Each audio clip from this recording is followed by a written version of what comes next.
Olá pessoal! A lei prevê alguns tipos de intervalo para os funcionários. Nesse vídeo eu vou falar sobre dois deles. Primeiro, aquele que fica entre a jornada de trabalho, que é um intervalo de descanso para refeição, e um outro segundo intervalo, que é entre o término de uma jornada e o início da outra no dia seguinte. Vamos para o vídeo?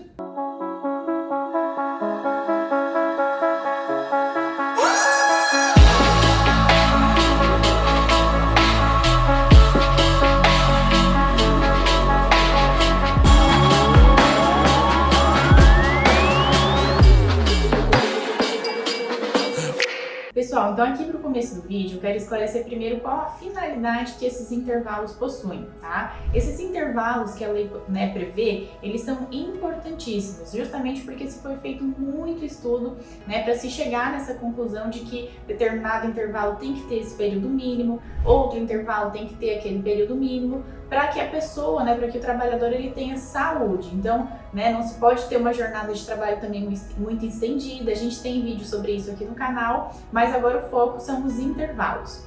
O primeiro intervalo, então, que eu quero falar aqui com vocês no vídeo é o intervalo intra-jornada, que é aquele que eu já mencionei, que acontece durante a jornada de trabalho. Para a maioria das pessoas vai ser quase que um intervalo de almoço, porque a maioria dos funcionários tem uma jornada aí durante o dia de 8 horas, então inicia no período da manhã, termina ali no período final da tarde, acaba que esse é um intervalo de almoço, ele é um intervalo intra-jornada, um período para refeição, para descanso, e a lei prevê justamente que o período mínimo para ele é de 1 a 2 horas, então ele pode ser no mínimo de 1, podendo se estender até 2 horas de intervalo.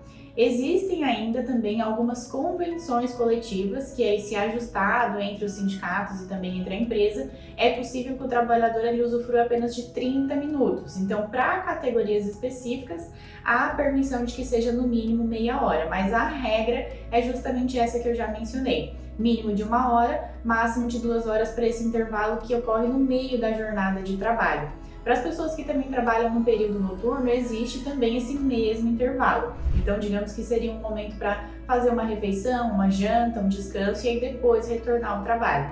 Inclusive, como eu falei, esse intervalo precisa ser no meio da jornada e não nos extremos. Então, por exemplo, não pode haver um intervalo intra-jornada na primeira hora de trabalho e também não pode ser lá na última hora de trabalho, de uma maneira que, por exemplo, o funcionário ele ficaria dispensado de voltar ao trabalho, que ele poderia ir para casa mais cedo. Não pode, esse intervalo ele precisa ser no meio da jornada de trabalho, então, mais ou menos ali se trabalha umas 3, 4 horas, concede um intervalo de 1 hora, 2 horas e depois você trabalha o restante da jornada até fechar a jornada diária daquele funcionário. Existe também um intervalo entre a jornada de 15 minutos.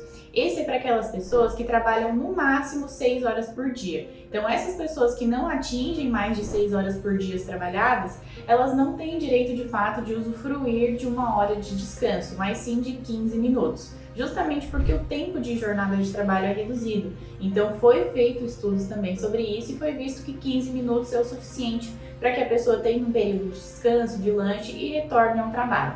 O segundo intervalo que eu falei aqui no comecinho do vídeo é o intervalo interjornadas. É aquele que acontece entre o término de uma jornada, ou seja, o finalzinho do dia que o trabalhador saiu da empresa para ir descansar, e o início da sua jornada no dia seguinte de trabalho. Vamos supor aí que segunda-feira ele encerrou a sua jornada, final do dia, na terça-feira ele vai voltar ao trabalho no início da manhã.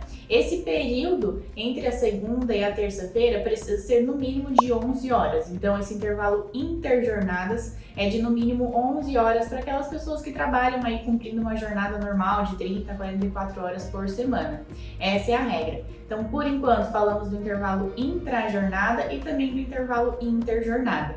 Diferentemente daquele primeiro, o intervalo interjornadas ele não tem nenhuma previsão que autorize a sua redução. Então, a regra é 11 horas para todos os funcionários. Claro que convenções coletivas podem prever situações diferenciadas, mas até hoje o comum é que seja de fato às 11 horas. Então, muito provavelmente você que está assistindo o vídeo aí, a sua categoria não tem nada de diferença, de diferenciado com relação a esse intervalo. O seu intervalo entre a jornada muito provavelmente é sim de 11 horas entre uma jornada e outra.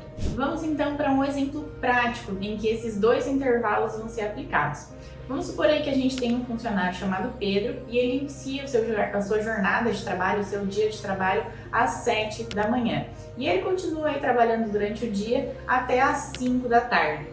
Esse funcionário ele precisa ter um intervalo intra-jornada, aquele entre a jornada de trabalho para descanso e refeição, de pelo menos 1 hora, tá certo? Nesse caso, se ele tiver aí uma paradinha do meio-dia a 1 da tarde, vai estar tudo ok. O intervalo interjornada desse funcionário também está sendo respeitado. Por quê? Porque da saída às 5 da tarde até o reinício do trabalho dele no dia seguinte às 7 da manhã, já se passaram mais de 11 horas. Então, o intervalo interjornadas também está ok.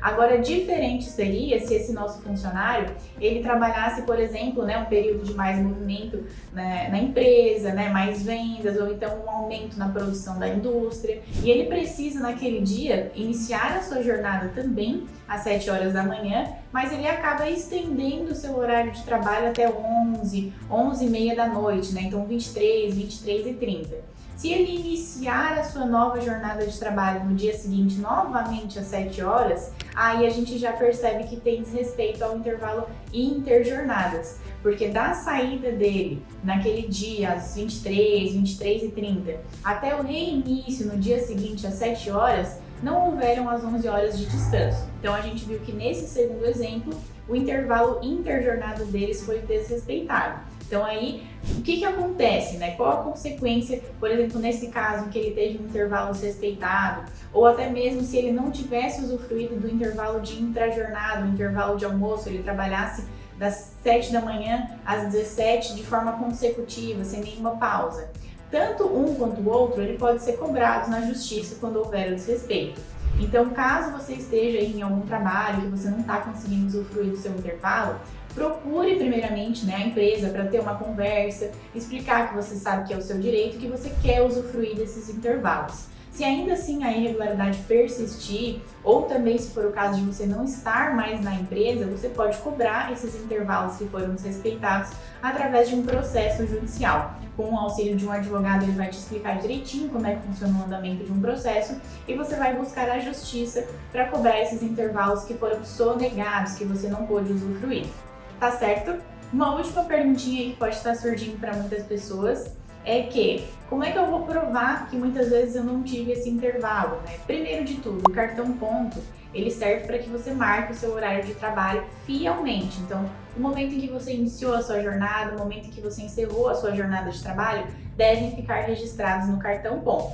E aí, teoricamente, o cartão ponto seria o documento suficiente para você mostrar que você não teve um intervalo de 1 hora interjornada como deveria, tá ok? Caso o cartão ponto não seja correto, ou seja, a empresa não permite que você marque todas as horas de trabalho lá, por exemplo, eu cheguei às 7 da manhã, mas eu precisei marcar às 10 da manhã, no meu horário de início, ou seja, tiveram horas que não ficaram lá registradas e por conta desse não registro, eu não consigo mostrar que eu não usufruí do intervalo interjornadas. Nesse caso, também é possível cobrar sim, tá? O que vai ser feito no processo judicial é mostrar justamente que esse documento, que esse registro de ponto, que esse cartão ponto, não é um documento verdadeiro. Isso é possível sim se fazer no processo.